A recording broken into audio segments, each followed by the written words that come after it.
Well, I'm joined now by the polar explorer Hannah McKeand, and Hannah is a world record holder for skiing to the South Pole solo. Hannah, it's clear you know Antarctica, you've seen it, you've been multiple times. Do you feel that you have seen the impact of global warming in the course of your visits there? Certainly, yes. I've been travelling to Antarctica over the last 10 years or so and spending significant periods of time there every summer.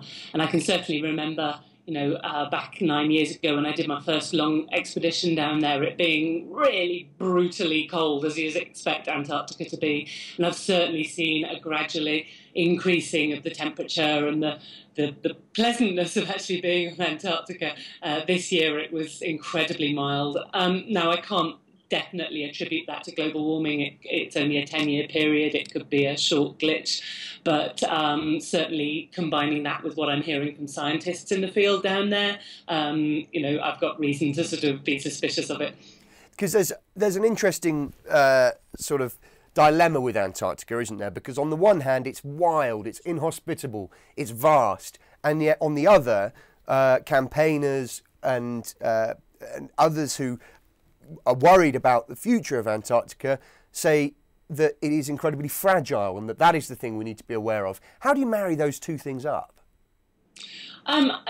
Clearly it's a very fragile environment, and it's a unique environment. It's the only place on our planet, I say our in terms of sort of mankind, that we actually consider to be something that it belongs to the world. It doesn't belong to anyone, and ergo it belongs to everyone. It's a place that we've invested a lot of time and effort into protecting, and and I think it's really important that continues, not only for Antarctica but for our principles as human beings on this planet. And it's sort of it's one of the sort of leading front runners of an example of how maybe we should be thinking about our planet.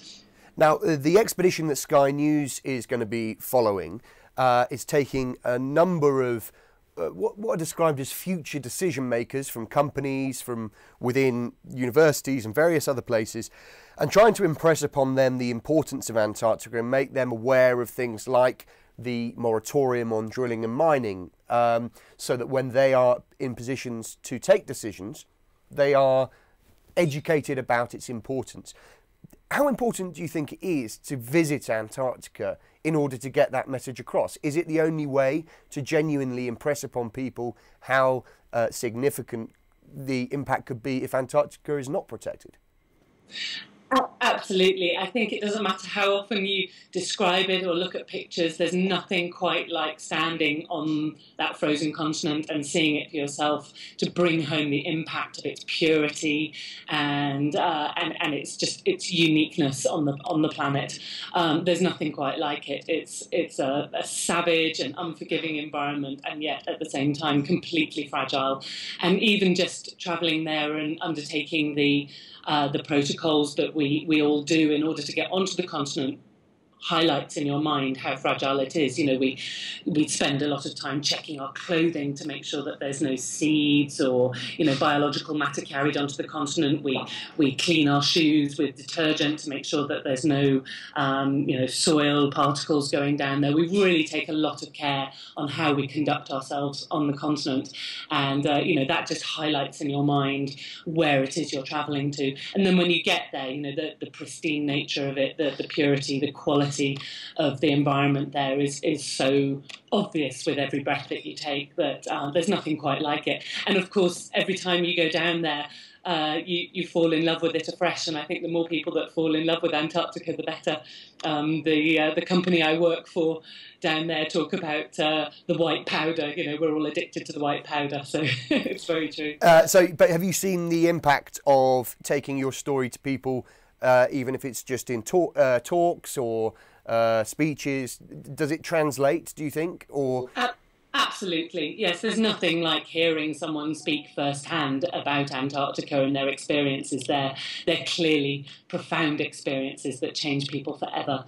And I think that message translates very well. The more people that are able to deliver that message, then the more powerful it becomes in the global forum. Now, one thing that some people who I've been speaking to have been saying is that while the aim of making sure people are aware of the Antarctic Treaty and the things that go with it and the fact that it needs to be renewed, while that's all very noble, it's a long way off, and that actually perhaps more focus should be being paid to the North Pole and to the Arctic, which is of course where you're hoping to do your next major expedition. Would you buy into that? I mean, are things worse? Are things moving more quickly there with regards to the way that humans are interacting with the landscape up there? I think it's difficult to compare the two because the situations are very different. Certainly the situation in the Arctic is escalating a lot faster than it is in Antarctica. But the Arctic is already an environment that's been, it's open to abuse. There are no protective measures in place for the Arctic.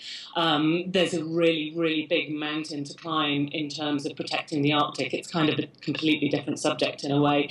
Whereas Antarctica already has this amazing structure of protection in place, but it's quite severely flawed. It has a time scale and it's running out quite quickly.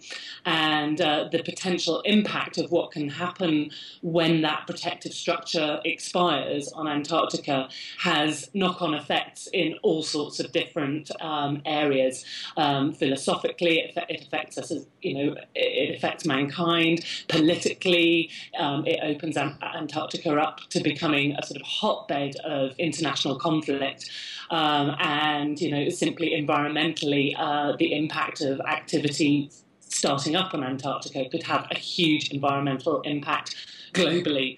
And although there are only certain nations that are currently tied into protecting Antarctica, the moment that protection is removed, it starts to affect every nation on the planet. So it needs to be addressed quite quickly. We've only got a few years left until 2041 when the Madrid Protocol expires, and we need to start thinking about how we're going to address that.